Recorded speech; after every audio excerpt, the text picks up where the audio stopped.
வணக்கம். இது உங்களின் கதைச்சரம் சேனல். இன்று நாம் காணவிருப்பது கல்கி அவர்களின் சிவகாமியின் சபதம் என்ற நாவலின் 4ஆம் பாகம், சிதைந்த கனவு. அதிகாரம் 2. ருத்ராச்சாரியார். காஞ்சி நகரமானது முன்னம் மகேந்திரவர்ம சக்கரவர்த்தியின் காலத்தில் இருந்தது போல கலைமகளும் திருமகளும் குதூகலமாக கொழுவிற்றிருக்கும் பெரு நகரமாக இப்பொழுது விளங்கியது. இருபுறமும் கம்பீரமான மாட மாளிகைகளையுடைய விசாலமான வீதிகளில் எப்பொழுது பார்த்தாலும் ஜே ஜே என்று ஜனக்கூட்டமாக இருந்தது. மாடு பூட்டிய வண்டிகளும் குதிரை பூட்டிய ரதங்களும் மனிதர் தூக்கிய சிவிகைகளும் ஒன்றையொன்று நெருங்கி வீதியையும் அடைத்தன.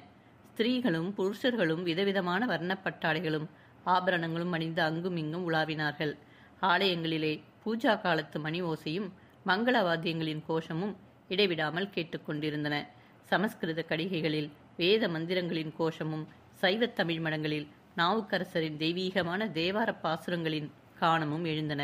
சிற்ப மண்டபங்களில் கல்லுளியின் கல் கல் என்ற ஒளியும் நடன மண்டபங்களில் பாதச் சலங்கையின் ஜல் ஜல் ஒளியும் எழுந்து களைப்பற்றுள்ளவர்களின் செவிகளுக்கு இன்பமளித்தன. வீதிகளை நிறைத்திருந்த ஜனக்கூட்டத்தின் இடையிடையே கத்தி கேடயங்களை தரித்த போர் வீரர்கள் காணப்பட்டார்கள். அவர்கள் எதிர்ப்புறமாக வரும் வீரர்களை சந்திக்கும் போதெல்லாம் ஒருவருடைய கத்தியை ஒருவர் தாக்கி முகமன் கூறிக்கொண்டார்கள். இவ்வாறு வீரர்கள் சந்திக்கும் இடங்களிலெல்லாம் ஜனங்கள் கூடி மாமல்லர் வாழ்க, புலிகேசி வீழ்க, காஞ்சி உயர்க, வாதாபி அழிக என்ற கோஷங்களை எழுப்பினார்கள். கலகலப்பு நிறைந்த காஞ்சி நகரின் வீதிகளின் வழியாக மாமல்ல சக்கரவர்த்தியின் ரதம் சென்று பிரசித்தி பெற்ற ருத்ராச்சாரியாரை தலைமை ஆசிரியராக கொண்ட சமஸ்கிருத கடிகையின் வாசலை அடைந்து நின்றது. உள்ளே இருந்த ஆசிரியரும் மாணாக்கருமாக சிலர் வெளிவந்து ஜெய விஜயி பவ என்று கோஷித்து சக்கரவர்த்தியை வரவேற்றார்கள். மாமல்லரும் மானவன்மனும் கடிகைக்குள்ளே பிரவேசித்தார்கள். அந்த நாளில் பரதகண்டத்திலேயே மிக பிரபலமாக விளங்கிய அந்த சர்வ கலாசாலையின் கட்டடம் மிக விஸ்தாரமாக இருந்தது. அழகான வேலைப்பாடம் இந்த தூண்கள் தாங்கிய மண்டபங்களிலே ஆங்காங்கு வெவ்வேறு வகை வகுப்புகள் நடந்து கொண்டிருந்தன. ரிக்வேதம், யஜுர்வேதம், சாமவேதம் ஆகியவற்றை வெவ்வேறு மண்டபங்களில் தனித்தனியாக வித்யார்த்திகள் அத்தியனம் செய்து கொண்டிருந்தார்கள். வேதங்களிலும் வேதகாமங்களிலும் பூரண பயிற்சியுள்ள ஆசிரியர்கள் அந்த காலத்தில் காஞ்சி கடிகையிலேதான் உண்டு என்பது தேசம் எங்கும் பிரசித்தமாக இருந்தது. இன்னும் வெவ்வேறு மண்டபங்களில் சாஸ்திர ஆராய்ச்சியும் காவிய படனமும் நடந்து கொண்டிருந்தன. ஒரு மண்டபத்தில் வியாகரண சாஸ்திரம் படித்துக் கொண்டிருந்தார்கள். மற்றொரு மண்டபத்தில் வால்மீகி ராமாயணம் படிக்கப்பட்டது. இன்னொரு மண்டபத்தில் பகவத்கீதை பாராயணம் நடந்தது. வேறொரு மண்டபத்தில் காளிதாசனுடைய சாகுந்தல நாடகத்தை மாணவர்கள் நாடகமாக நடித்துக் கொண்டிருந்தார்கள். இதெல்லாவற்றையும் பார்த்து கொண்டும் கேட்டுக்கொண்டும் மாமல்லரும் மானவன்மனும் மேலே சென்றார்கள். கடைசியாக அவர்கள் வந்து சேர்ந்த மண்டபம் சிறிதும் சந்தடி இல்லாத நிசப்தமான ஒரு மூலையில் இருந்தது. அந்த மண்டபத்தின் மத்தியில் போட்டிருந்த கட்டிலில் கிருஷ்ணாஜனத்தின் மீது ஒரு தொண்டு கிழவர் சாய்ந்து படுத்திருந்தார். தும்பை மலர் போல நரைத்திருந்த அவருடைய தாடி நீண்டு வளர்ந்து தொப்புள் வரையில் வந்திருந்தது. அவருடைய சடாமகுடம் வெள்ளை வெளியேர் என்று இலங்கியது. அந்த கிழவர்தான் அந்த புகழ்பெற்ற சமஸ்கிருத கடிகையின் தலைவர் ருத்ராச்சாரியார். அவர் படுத்திருந்த கட்டிலுக்கரியில் ஆசிரியர்கள் 4 பேர் தரையிலே உட்கார்ந்து தைத்தீரிய உபநிஷம் பாடம் கேட்டுக்கொண்டிருந்தார்கள். மாமல்லரின் வருகையை பார்த்ததும் அவர்கள் பாடத்தை நிறுத்திவிட்டு எழுந்து சக்கரவர்த்திக்கு வணக்கம் செலுத்திவிட்டு அப்பால் சென்றார்கள். பல்லவேந்திரா, தங்களை எழுந்து வரவேற்பதற்கும் அசத்தனாக போய்விட்டேன், மன்னிக்க வேண்டும். விஜயதசமி அன்று புறப்படுகிறீர்கள் அல்லவா என்று ஆச்சாரியர் கேட்டார். புறப்படுவதற்கு எல்லா ஆயத்தமும் ஆகிவிட்டது. ஆனால் பாண்டியகுமாரன் இன்னும் வந்து சேரவில்லை. வராக நதிக்கரையிலேயே தங்கியிருக்கிறான். ஏதோ தேக அசௌக்கியம் நேர்ந்து விட்டதாம். பிரபு, பாண்டியன் வந்தாலும் வராவிட்டாலும் நீங்கள் விஜயதசமி என்று கிளம்பத் தவற வேண்டாம். இந்த விஜயதசமி போன்ற கிரக நட்சத்திர சேர்க்கை 1000 வருஷத்திற்கு ஒரு தடவைதான் ஏற்படும். ராமபிரான் லங்காபுரிக்கு படையெடுத்து புறப்பட்டதே இம்மாதிரி நாளிலேதான். அப்படியானால் ராமபிரானைப் போலவே நானும் வெற்றியுடன் திரும்புவேன் அல்லவா என்று மாமல்லர் கேட்டார். அவசியம் விஜய கோலாகலத்துடன் திரும்புவீர்கள். ஆனால் அதை பார்க்கும் பாக்கியம் எனக்கு கிட்டாது. குருதேவா, அப்படி சொல்லக்கூடாது என்று மாமல்லர் பரிவுடனே கூறினார். அதனால் என்ன? நான் இவ்வுலகை விட்டு மேல் உலகம் போன போதிலும் இந்த காஞ்சியையும் கடிகையையும் என்னால் மறந்திருக்க முடியாது மாமல்லரே. தாங்கள் வாதாபியிலிருந்து திரும்பி வரும் நாளில் நான் தங்கள் தந்தை மகேந்திர சக்கரவர்த்தியை அழைத்து கொண்டு இந்த கடிகைக்கு மேலே வந்து நிற்பேன். நாங்கள் இருவரும் தேவலோகத்து பாரிஜாத மலர்களை தூவி தங்களை வரவேற்போம் என்று ருத்ராச்சாரியார் கூறிய பொழுது மாமல்லரின் கண்கள் கலங்கி கண்ணீர் கசிந்தது. நாவுக்கரசர். ஏகேம்பரேஸ்வரர் கோயில் சந்நிதியில் இருந்த சைவ திருமணத்தில் அன்று மிக்க கலகலப்பாக இருந்தது. திருநாவுக்கரசர் பெருமான் சில நாளாக அந்த மடத்தில் எழுந்தருளி இருந்தார். ஏகாம்பரேஸ்வரர் கோயிலில் இசைப்பாடல்களை மாணாக்கர்கள் பாடிக்கொண்டிருந்தார்கள். கண்களில் ஆனந்த கண்ணீர் பெருக நாவுக்கரசர் அப்பாடல்களை கேட்டுக்கொண்டிருந்தார். அவருக்கு அருகில் அமர்ந்திருந்த ஆயன சிற்பியின் கண்களும் கசிவுற்று இருந்தன. ஏகாம்பரேஸ்வரர் கோயிலில் உச்சிக்கால பூஜைக்குரிய மணி அடித்தது. பேரிகை முழக்கமும் கேட்டது. மாணாக்கர்கள் பதிகம் பாடுவதை நிறுத்தி உணவு கொள்வதற்காக சென்றார்கள். நாவுக்கரசரும் ஆயனரும் மட்டும் தனித்திருந்தார்கள். சிற்பியாரே, 10 வருஷத்திற்கு முன்னால் இதே இடத்தில் உம்முடைய புதல்வி அபிநயம் பிடித்தாள். அந்த காட்சி என் கண்முன்னால் இன்னமும் அப்படியே நிற்கிறது. முன்னம் அவனுடைய நாமம் கேட்டால் என்று மாணாக்கர்கள் சற்று முன் பாடிய பொழுது உம் புதல்வியை எண்ணிக்கொண்டேன். என்னை அறியாமல் உடனே கண்ணீர் பெருகிவிட்டது என்றார். அடிகளே, எனக்கும் அந்த நினைவு வந்தது. அன்றைக்கு நாங்கள் புறப்படும் பொழுது என்னை பின்னால் நிறுத்தி தாங்கள் எச்சரித்தபடியே நடந்துவிட்டது. ஆம் ஐனரே, எனக்கும் அது ஞாபகம் வருகிறது. இப்பேற்பட்ட தெய்வீக கலைத்திறமை பொருந்திய பெண்ணிற்கு உலக வாழ்க்கையில் கஷ்டம் ஒன்றும் வராமல் இருக்க வேண்டுமே என்ற கவலை ஏற்பட்டது. அதைத்தான் உம்மிடம் சொன்னேன். சுவாமி, தங்களுடைய திருவுள்ளத்தில் உதயமான எண்ணம் எவ்வளவு உண்மையாக போய்விட்டது. சிவகாமிக்கு வந்த கஷ்டம் சொற்பமானதா? கனவிலும் எண்ணாத பேரிடியாக அல்லவா என் தலையில் விழுந்துவிட்டது. பச்சை குழந்தையாக தொட்டிலில் கிடந்த போதே அவளை என்னிடம் ஒப்புவித்து விட்டு அவள் தாயார் கண்ணை மூடிவிட்டாள். அது முதல் 18 வயது வரையில் என் கண்ணின் மணியைப் போல அவளை பாதுகாத்தேன். ஒரு நாளாவது நாங்கள் ஒருவரையொருவர் பிரிந்து இருந்ததில்லை. அப்படி வளர்த்த குழந்தையை பிரிந்து இன்றைக்கு 9 வருஷமாயிற்று. இன்னமும் உயிரை வைத்துக் கொண்டிருக்கிறேன். அடிகளே, ஒரு பாவமும் அறியாத எங்களை கருணை கடலான பெருமான் ஏன் இத்தகைய சோதனைக்கு ஆளாக்கினார்? நாங்கள் இறைவனுக்கு என்ன அபசாரம் இழைத்தோம் என்று ஆயனர் கேட்டபொழுது அவருடைய கண்களிலிருந்து கலகலவென்று கண்ணீர் பொழிந்தது. ஆயனரை, வருந்த வேண்டாம். இறைவனுடைய திருவுள்ளத்தின் ரகசியங்களை மானிடர் அறிவது கடினம். அடியேனும் என் மனமறிந்து இந்த பூவுலகில் யாருக்கும் எந்த தீமையும் செய்ததில்லையாயினும் இந்த ஜட உடலும் எத்தனையோ துன்பங்களை அனுபவித்தது. சிற்பியாரே, அடியேன் கண்ட உண்மையை உமக்கு சொல்கிறேன். நாம் துன்பம் என்று நினைப்பது உண்மையில் துன்பம் அல்ல. இன்பம் என்று கருதுவது உண்மையில் இன்பமும் அல்ல. இன்ப துன்ப உணர்ச்சியானது உலக பாசத்தினால் ஏற்படுகிறது. இந்த பாசத்தை தான் பெரியோர் மாயை என்கிறார்கள். மாயை நம்மை விட்டு அகலும் பொழுது இன்பமும் இல்லை, துன்பமும் இல்லை என்பதை அறிவோம். அந்த இறைவனுடைய திருவருளாகிய பேரின்பம் ஒன்றுதான் மிஞ்சி நிற்க காண்போம். சுவாமி, தங்களுடைய அமுத மொழிகளில் அடங்கிய உண்மையை நான் உணர்கிறேன். ஆயினும் என்னை விட்டு பாசம் அகலவில்லையே, என்ன செய்வேன்? பாசம் அகலுவதற்கு உள்ள வழி இறைவனை இறைஞ்சி மன்றாடுவதுதான் என்றார் நாவுக்கரசர். நான் மன்றாடவில்லையா? மன்றாடியை எண்ணி இடைவிடாமல் மன்றாடி கொண்டுதான் இருக்கிறேன். ஆயினும் என் மகள் மேல் உள்ள பாசம் விடவில்லையே. ஈசனை பிரார்த்திக்க நினைக்கும் போதெல்லாம் தூர தேசத்திலே பகைவர்களின் கோட்டையிலே சிறையிருக்கும் என் மகளின் நினைவுதானே வருகிறது. இறைவா, என் மகளை காப்பாற்று. என் வாழ்நாள் முடிவதற்குள்ளாக சிவகாமியை இந்த கண்கள் பார்க்கும்படி கருணை செய் என்றுதானே வரம் கேட்க தோன்றுகிறது. என்ன செய்வேன் என்று ஆயனர் கூறி விம்மினார். வேண்டாம் ஆயனரே, வருந்த வேண்டாம் என்று அவருக்கு ஆறுதல் கூறினார். உழவாரப்படை தரித்த உத்தமர், மேலும் உமது மனோரதம்தான் நிறைவேறப் போகிறதே. மாமல்ல சக்கரவர்த்தி வாதாபி படையெடுப்பிற்கு பெரும் படை திரட்டி இருக்கிறாரே. இறைவன் அருளால் உம் மகள் திரும்பி வந்து சேருவாள். கவலைப்பட வேண்டாம். அதுவரையில் நீர் என்னுடன் இந்த மடத்திலேயே தங்கியிருக்கலாமே. ஆரண்ய வீட்டில் தனியாக ஏன் இருக்க வேண்டும் என்றார். அடிகளே, மன்னிக்க வேண்டும். பல்லவ சைனியத்தோடு நானும் வாதாபிக்கு செல்கிறேன் என்று ஆயனர் கூறியது வாசிகருக்கு பெரும் வியப்பை அளித்தது. இது என்ன ஆயனரே, போர்க்களத்தின் பயங்கரங்களை பார்க்க ஆசை கொண்டிருக்கிறீர்களா? மனிதர்களின் ரத்தம் ஆறு போல ஓடுவதை பார்க்க விரும்புகிறீரோ? வெட்டப்பட்டும் குத்தப்பட்டும் கால் வேறு கை வேறு தலைவேறாக கிடக்கும் சடலங்களை பார்க்க பிரியப்படுகிறீரா என்று பெருந்தகையார் வினவினார். ஆயனர் சிறிது வெட்கமடைந்தவராக, இல்லை அடிகளே, அதற்காகவெல்லாம் நான் போகவில்லை. என் மகளை பார்த்து அழைத்து வரலாமே என்ற ஆசையினால் தான் போகிறேன் என்றார். இந்த சமயத்தில் மடத்தின் வாசற்புறத்தில் இருந்து சில ஸ்திரீ புருஷர்கள் வந்து கொண்டிருந்தார்கள். அவர்கள் நமக்கு ஏற்கனவே தெரிந்தவர்கள்தான். சேனாதிபதி பரஞ்சோதி, அவருடைய மனைவி உமையாள், நமச்சிவாய வைத்தியர், அவருடைய சகோதரி ஆகியவர்கள் உள்ளே வந்து நாவுக்கரசரை நமஸ்கரித்தார்கள்.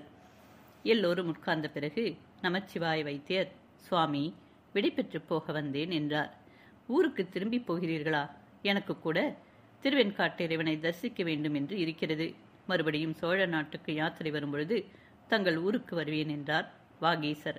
இல்லை அடிகளே, நான் திருவெண்காட்டுக்கு போகவில்லை, வடக்கே வாதாபி நகருக்கு போகிறேன். இது என்ன, காஞ்சி நகரிலே ஒருவருமே மிஞ்ச மாட்டார்கள் போலிருக்கிறதே. ஆயனர் தான் அவருடைய மகளை அழைத்து வருவதற்காக போகிறார். நீர் எதற்காக போகிறீர் வைத்தியரே? வைத்தியம் செய்வதற்காகத்தான் போகிறேன் சுவாமி. சைனியத்தோடு ஒரு பெரிய வைத்தியர் படையும் போகிறது. அதன் தலைவனாக நானும் போகிறேன். சலுக்கர்கள் தர்ம யுத்தம் அதர்ம யுத்தம் என்ற வித்தியாசமின்றி யுத்தம் செய்கிறவர்கள். முனையில் விஷம் ஏற்றிய வாள்களையும் வேல்களையும் உபயோகிப்பவர்கள். நம் மகேந்திர சக்கரவர்த்தி மீது விஷக்கத்தி பாய்ந்த செய்தி தங்களுக்கு தெரியுமே. சக்கரவர்த்திக்கு சிகிச்சை செய்த பொழுது அந்த விஷத்திற்கு மாற்று கண்டுபிடித்தேன். அதன் பயனாக யுத்தத்திற்கு நானும் வரவேண்டும் என்று பல்லவ சேனாதிபதியின் கட்டளை பிறந்தது என்று கூறிய நமச்சிவாய வைத்தியர் சேனாதிபதி பரஞ்சோதியை பெருமையுடன் பார்த்தார். இந்த பிள்ளைதான் தேசமெல்லாம் பிரசித்தி பெற்ற பல்லவ சேனாதிபதியா என்று கூறி திருநாவுக்கரசர் பரஞ்சோதியை உற்று பார்த்தார். இவனுடைய முகத்தில் சாத்வீக கலை விளங்குகிறதே. மகோன்னதமான சிவபக்தி பெருஞ்செல்வத்திற்கு உரியவனாக காணப்படுகிறானே. இவன் ஏன் இந்த கொலை தொழிலில் பிரவேசித்தான் என்று வினவினார். இதை கேட்டதும் நமச்சிவாய வைத்தியரும் அவருடைய சகோதரியும் ஒருவரையொருவர் பார்த்து புன்னகை புரிந்தார்கள். உமையாலும் தன் கணவனுடைய முகத்தை சிறிது நாணத்துடன் பார்த்து குறுநகை புரிந்தாள். பரஞ்சோதியின் முகத்திலும் புன்னகை தோன்றவில்லை என்று நாம் சொல்ல முடியாது. சுவாமி, தங்களுடைய திருமணத்தில் சேர்ந்து தமிழ்கல்வி கற்பதற்காகத்தான் இவனை 12 வருஷத்திற்கு முன்னால் காஞ்சிக்கு அனுப்பினோம். விதியானது இவனை இந்த நிலைமைக்கு கொண்டு வந்து சேர்த்தது.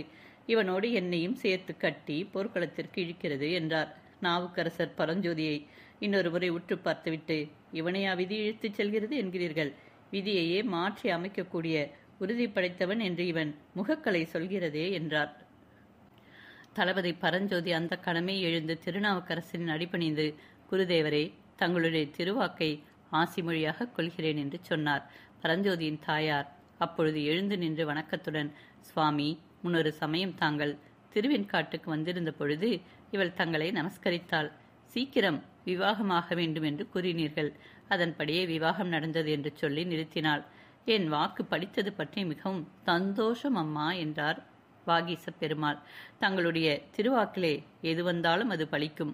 கருணை கூர்ந்து இவளுக்கு புத்திர பாக்கியம் உண்டாகும்படி ஆசிர்வதிக்க வேண்டும் என்று மூதாட்டி கூறினார்.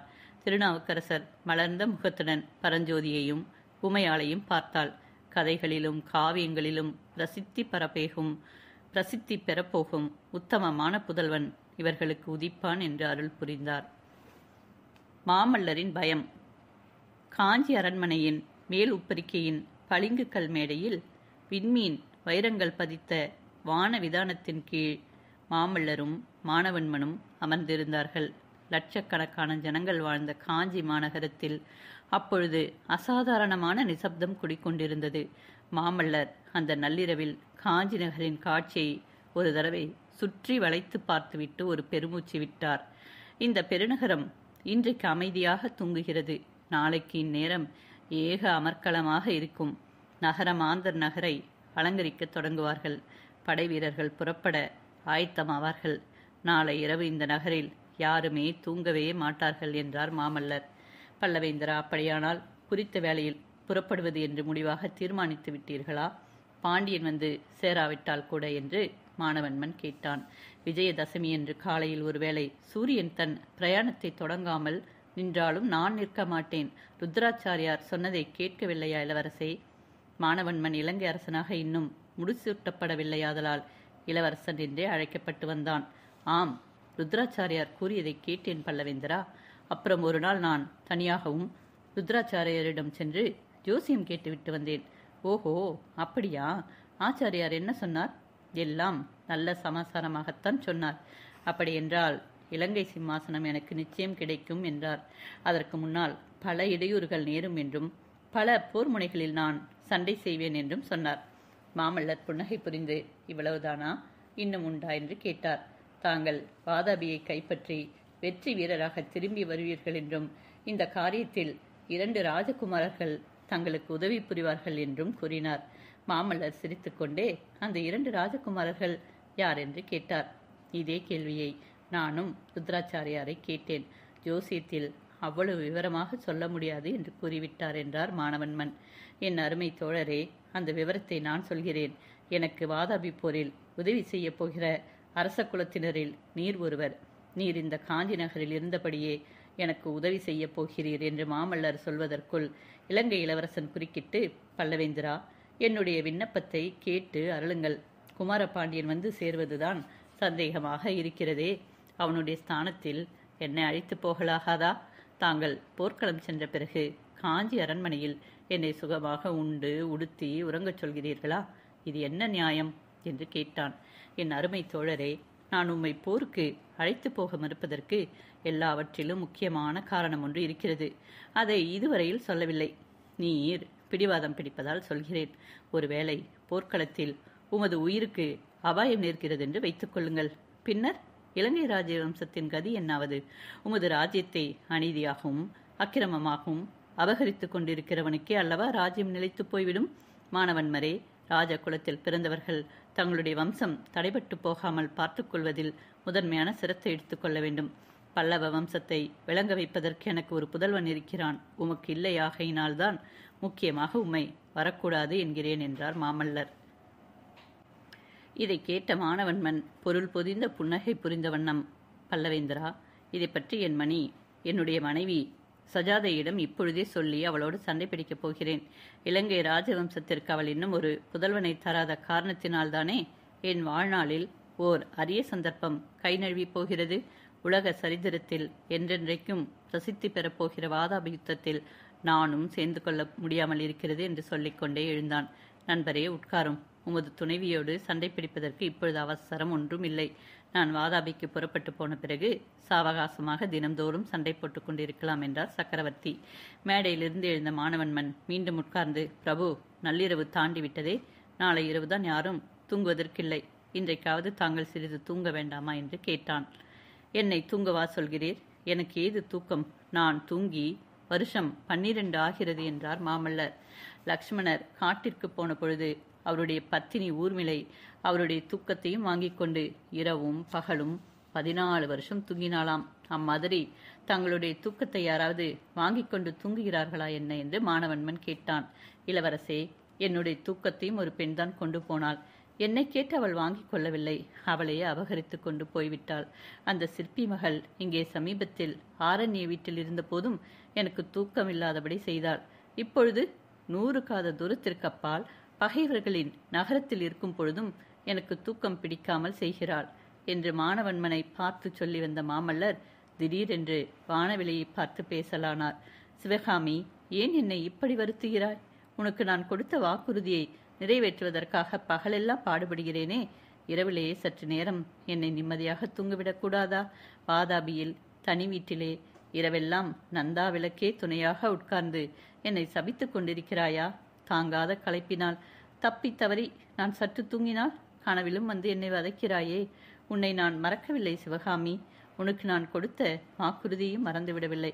இத்தனை நாள் பொறுத்து கொண்டிருந்தவள் இன்னும் கொஞ்ச நாள் பொறுத்திரு. மாமல்லர் வெறிகொண்டவர் போல வானவெளியை பார்த்து பேசியது இலங்கை இளவரசனுக்கு பயத்தை உண்டாக்கிற்று. பல்லவேந்திரா, இது என்ன? சற்று அமைதியாக இருங்கள் என்றான் மானவன்மன். நண்பரே, என்னை அமைதியாக இருக்கவா சொல்கிறீர்கள்? இந்த வாழ்நாளில் இனி எனக்கு எப்போதாவது மன அமைதி கிட்டுமா என்பது சந்தேகம்தான் மானவன்மரே. 10 வருஷத்திற்கு முன்பு நான் ஒரு தவறு செய்தேன்.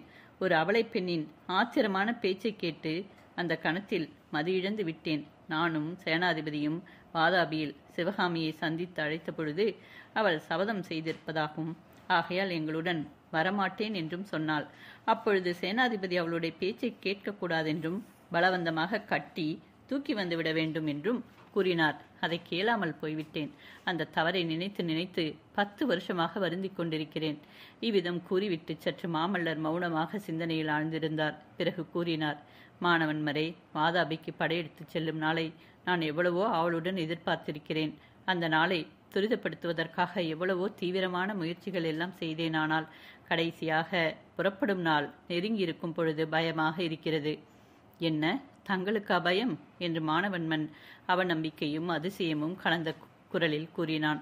ஆம், எனக்கு பயமாகத்தான் இருக்கிறது. ஆனால் போரையும் போர்க்களத்தையும் நினைத்து நான் பயப்படவில்லை. புலிகேசியை கொன்று வாதாபியை பிடித்த பிறகு நடக்கப் போவதை எண்ணித்தான் பயப்படுகிறேன். பகைவரின் சிறையில் 10 வருஷமாக சிவகாமி எனக்காக காத்திருக்கிறாள். அந்த நாளில் அவளுடைய குழந்தை உள்ளத்தில் தோன்றிய காதலையும் அன்று போல இன்றும் தூய்மையாக பாதுகாத்து வந்திருக்கிறாள். ஆனால் என்னுடைய நிலைமை என்ன? கல்யாணம் செய்து கொண்டு 2 குழந்தைகளுக்கு தகப்பனாக இருக்கிறேன். சிவகாமியை எந்த முகத்தோடு நான் பார்ப்பது? அவளிடம் என்ன சொல்வது? இதை நினைக்கும் போதுதான் எனக்கு பயமாக இருக்கிறது. அதை காட்டிலும் போர்க்களத்தில் செத்துப்போனாலும் பாதகமில்லை. பல்லவேந்திரா, தாங்கள் போர்க்களத்தில் உயிரை விட்டால் தாங்களை நம்பி இங்கு வந்து உட்கார்ந்திருக்கும் என்னுடைய கதி என்ன? இலங்கை சிம்மாசனத்தில் என்னை அமர்த்துவதாக தாங்கள் எனக்கு அளித்த வாக்குறுதிதான் என்ன ஆவது என்று நான் தழுத்தழுக்க கேட்டான் மாணவன்மன். ஏகாம்பரர் சந்நிதி. பரதகண்டம் எங்கும் புகழ் பரவியிருந்த காஞ்சி ஏகாம்பரேஸ்வரர் கோவிலில் உச்சிக்கால பூஜை நடந்து கொண்டிருந்தது. அதற்கு அறிகுறியான ஆலாசியமான மணியின் ஓங்காரநாதமும் பேரிகை முழக்கமும் கேட்டுக்கொண்டிருந்தன. கோயிலுக்கு வெளியே கோபுர வாசலிலும் சந்நிதி வீதியிலும் கணக்கற்ற ஜனங்கள் நெருங்கி மொய்த்து கொண்டிருந்தார்கள். பல்லவ சக்கரவர்த்தி பரிவார சகிதமாக ஆலயத்திற்கு வந்திருந்ததுதான் அவ்விதம் ஜனக்கூட்டம் திரண்டு இருந்ததற்கு காரணமாகும். ஆலயத்திற்குள்ளே ஏகாம்பரநாதரின் சந்நிதி என்றுமில்லாத சோபையிடம் அன்று விளங்கிற்று. வெள்ளி குத்து விளக்குகளில் ஏற்றியிருந்த பல தீபங்களின் ஒளியில் சந்நிதியில் நின்ற ராஜவம்சத்தினரின் மணிமகுடங்களும் ஆபரணங்களும் ஜாஜ்வாலியமாக சுடர்விட்டு பிரகாசித்தன. சந்நிதியின் ஒரு பக்கத்தில் ராஜ கொடுத்த ஆடவர்களும் மற்றொரு பக்கத்தில் அந்த புறத்து மாதர்களும் நின்றார்கள். அவர்கள் யார் யார் என்பதை சற்று கவனிப்போம். எல்லோருக்கும் முதன்மையாக பல்லவ சாம்ராஜ்யத்தின் சக்கரவர்த்தி மாமல்ல நரசிம்மர் 600 வருஷமாக அவருடைய மூதாதையர் அணிந்த கிரீடத்தை தம் சிரசில் அணிந்து கம்பீரமாக நின்றார். கரங்களை கூப்பி இறைவனை இறைஞ்சி வழிபட்டு கொண்டிருந்த நிலையிலும் அவருடைய தோற்றத்திலே பரம்பரையான ராஜகுலத்தின் பெருமிதம் காணப்பட்டது. அவருக்கு இருபுறத்திலும் இலங்கை இளவரசர் மானவன்மரும் சேனாதிபதி பரஞ்சோதியும் நின்றார்கள். பரஞ்சோதிக்கு அடுத்தாற்போல பல்லவ வம்சத்தின் மற்றொரு பிரிவைச் சேர்ந்தவனும் வேங்கி நாட்டை மீண்டும் புலிகேசிக்கு பறிகொடுத்துவிட்டு காஞ்சியில் வந்து அடைக்கலம் புகுந்தவனுமான அச்சுதவர்மன் அடக்க ஒடுக்கத்துடன் நின்றான். அவனுக்கு பின்னால் கொடும்பாளூர் சோழ வம்சத்தைச் சேர்ந்த செம்பியன் வளவனும் அச்சித விக்ராந்தனுடைய சந்ததியில் தோன்றிய உண்மையான வஜ்ரபாகுவும் நின்றார்கள். இன்னும் பின்னால் பல்லவ சாம்ராஜ்யத்து பிரதம மந்திரி சாரங்கதேவ பட்டர் முதல் அமைச்சர் ரணதீர பல்லவராயர், மற்ற மந்திரி மண்டலத்தார், கோட்டத் தலைவர்கள் முதலியோர் ஒருவரையொருவர் நெருக்கி அடித்துக் கொண்டு நின்றார்கள். எதிர்பக்கத்தில் நிற்கும் பெண்மணிகளை இனி பார்க்கலாம். முதற் பார்வைக்கு அந்த பெண்மணிகள் எல்லோரும் சௌந்தரிய தேவதையின் பலவித வடிவங்களாகவே தோன்றுகிறார்கள். சிறிது நிதானித்து பார்த்துத்தான் இவர்களில் யார் இன்னவர் என்று தெரிந்து கொள்ள வேண்டியிருக்கிறது. முதலில் காலம் சென்ற மகேந்திர சக்கரவர்த்தியின் பட்ட மகிழ்ச்சி புவனமகாதேவி சாந்தமும் பக்தியும் உருக்கொண்டார் போன்ற தெய்வீக தோற்றத்துடன் நின்றார். அவருக்கு அருகில் மாமல்ல சக்கரவர்த்தியின் தர்மபத்தினியும் பாண்டியராஜன் திருக்குமாரையுமான வானமாதேவி நின்றிருந்தாள். சக்கரவர்த்தினியோடு இணைந்து நின்று இளவரசி குந்தவி தேவி தன் கரிய விழிகளினால் குறுகுருவென்று அங்கும் இங்கும் பார்த்து கொண்டிருந்தாள். வானமாதேவிக்கு அருகில் பக்தியும் தூய்மையும் சௌந்தரியமே உருக்கொண்டவள் போல நின்ற மற்றொரு பெண் தெய்வத்தை சிறிது கவனமாக பார்த்து கொள்ளுங்கள். சுமார் 18 பிராயமுடைய இந்த இளமங்கைதான் சோழ வம்சத்தின் கொடும்பாளூர் கிளையைச் சேர்ந்தவளான செம்பியன் வளவனுடைய திருப்புதல்வியான மங்கையர்க்கரசி. பிற்காலத்தில் பாண்டியன் நெடுமாறனின் தேவியாகி ஞானசம்பந்தரை மதுரைக்கு தருவித்து சிவனடியார் கூட்டத்தில் என்றும் அழியாத புகழ் பெறப் போகிறவர். இன்னும் பல அந்தப்புற மாதரும் அங்கே இருந்தார்கள். அவர்களையெல்லாம் பற்றி நாம் தனித்தனியாக தெரிந்து கொள்வது அவசியமில்லையாதலால் மேலே செல்வோம். டன் டான் டன் டான் என்று ஆலாசியமணி அவசர அவசரமாக அடித்தது. தம் தாம் தம் தாம் என்ற பேரிகை பரபரப்புடன் முழங்கிற்று. சங்கங்கள், எக்காலங்கள், மேளங்கள், தாளங்கள் எல்லாமாக சேர்ந்து சப்தித்து ஆலயத்தின் விசாலமான மண்டபங்களின் நாலாப்புறமும் கிளப்பிய எதிரொலியுடன் சேர்ந்து மோதிய பொழுது நாதக்கடல் பொங்கி வந்து அந்த கோயிலையே மூழ்கடித்தது போன்ற உணர்ச்சி அனைவருக்கும் உண்டாயிற்று. ஏகாம்பரேஸ்வரருக்கு தீபாராதனை நடந்ததை முன்னிட்டு இவ்வளவு ஆறாவர ஒலிகளும் எழுந்தன. அந்த ஒலிகளுக்கு மத்தியில் பரவசமடைந்த பக்தர்களின் தழுதழுத்த குரல்களிலிருந்து கிளம்பிய பார்வதி பதையே ஹரஹர மகாதேவா முதலிய கோஷங்களும் ஏற்பட்டன. தீபாராதனை சமயத்தில் பலர் பக்தியுடன் கைகூப்பி நின்றனர். பலர் கன்னத்தில் அடித்துக் கொண்டனர். இளவரசன் மகேந்திரனும் இளவரசி குந்தவையும் மற்றவர்களை பார்த்துவிட்டு சடசடவென்று தங்கள் கன்னத்தில் போட்டுக்கொண்டது வெகு வேடிக்கையாக இருந்தது. தீபாராதனை முடிந்ததும் குமார சிவாச்சாரியார் கையில் விபூதி பிரசாதத்துடன் கற்ப கிரகத்துக்குள்ளிருந்து வெளியே வந்தார். சக்கரவர்த்தியின் அருகில் வந்து நின்று சிவாச்சாரியார் உரத்த குரலில் கூறினார்.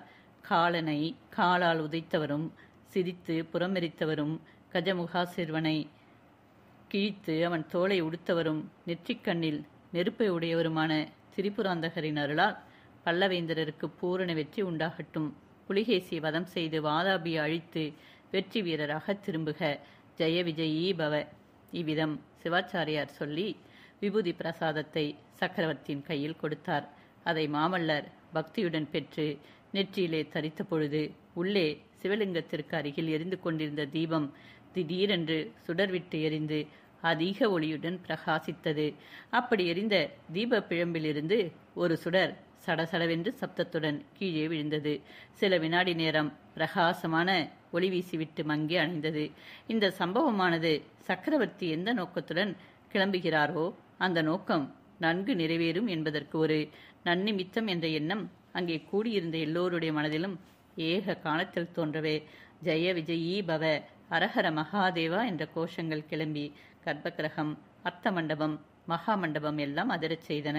பல்லவேந்திரரின் திக் விஜயத்திற்கு ஏகாம்பரநாதர் அனுமதி கொடுத்து விட்டார் என்ற செய்தி வெளி மண்டபங்களிலும் கோயில் பிரகாரங்களிலும் கோயிலுக்கு வெளியே வீதிகளில் கூடியிருந்த ஜனங்களிடையும் பரவி எங்கெங்கும் ஹரஹர மகாதேவா என்ற கோஷத்தை கிளப்பிற்று. அப்படி காஞ்சி நகரை மூழ்கடித்த உற்சாக ஆறாவர ஜெய கோஷத்தில் கலந்து கொள்ளாமல் மௌனம் சாதித்தவன் ஒருவனும் அந்த கூட்டத்தில் இருந்தான். அவன் பல்லவ சக்கரவர்த்தியின் ரதசாரதியான கண்ணபிரான் தான்.